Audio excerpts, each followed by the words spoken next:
Hey guys, it's Megan. I've been doing a lot of painting lately, and I've realized that I'm always left with like a little bit of extra paint after each project. So in today's video, I'll be showing you guys how I like to use leftover paint. You guys know how I feel about long intros, so let's just get into it. The first way that I like to use extra paint is to make my own washi tape. All you need is some masking tape, parchment paper or wax paper, and of course your leftover paint. Start by cutting off a piece of parchment paper and put strips of masking tape on top of it. Then you can decorate it however you'd like. This is seriously one of the simplest ideas, but I had a lot of fun with it. For most of the washi tape, I started with a base layer of one color, and when that dried, I went back and added different designs. One of my favorite things lately has been using bottle caps as a stamp, so I did that over this blue tape that I made. I also used a Q-tip to stamp one of them, but I didn't really like how that looked as much. I painted swirls on top of this yellow tape, and I think this one might be my favorite. I dipped the end of a straw into some green paint to make smaller circles on the teal washi tape. You can use your washi tape right away, or you can cut your parchment paper to fit inside of a binder to save it for later. I used acrylic paint and gouache on my washi tape, and they both worked really well. This is a great option if you need a certain color of washi tape that you don't have, and it's less expensive too.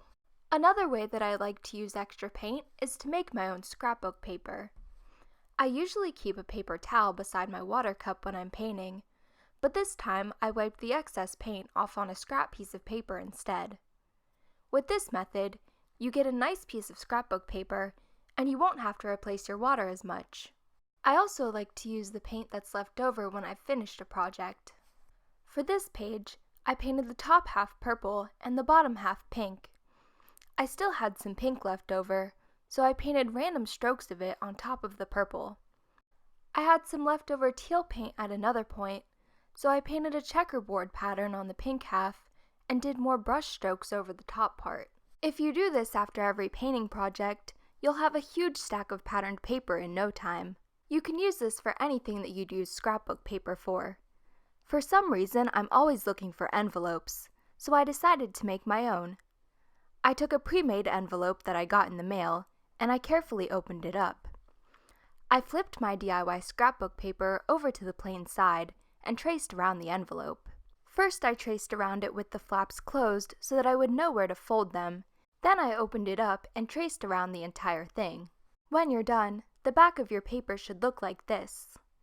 Cut out the envelope and then fold along the lines. I used a ruler to help me a little bit. Fold in the sides and the bottom, then add some glue to attach them. Fold the top down and then you're done. I make a lot of homemade cards for people, and with the holidays coming up, these will definitely come in handy. Another fun thing to do with extra paint is the blob art challenge. You might have seen this somewhere on social media.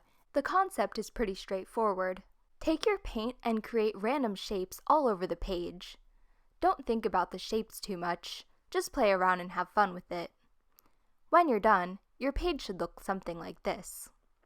Take a pen or a fine liner and try to turn the blobs into something.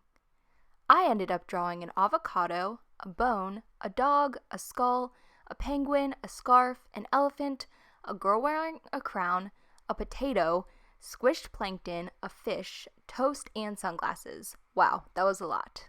The drawings definitely aren't the best, but it was a fun exercise. Another way that I like to use extra paint is to make a background for a sketchbook page. I use my sketchbook as more of a sketchbook/art journal, and I like to do a lot of mixed media work. I had some paint left over from painting a record in my last room decor video, so I used a paintbrush to put small strokes of paint all over the page. You can make your background as simple or as complicated as you want, and there are lots of different techniques that you could use. You could even just do a solid color, and then let that color inspire you the next time that you work in your sketchbook.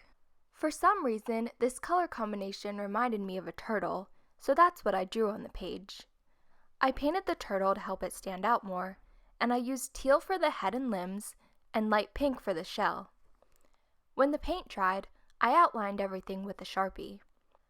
Since there was some space left at the top, I decided to add the quote, Your speed doesn't matter, forward is forward. So here's how the finished page turned out. It's pretty random, but I kinda like it. Another great way to use extra paint is to create a background for finished sketches.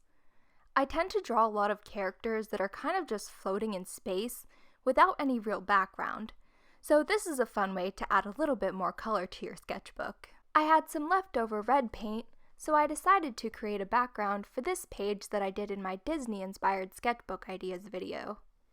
You can paint right up to the edge of the drawing, or you could leave a bit of a border like I did. To make the page a little bit more interesting, I used a Q-tip and some light blue paint to add polka dots in the background. When those dried, I used a water bottle cap dipped in white paint to add circles to the page.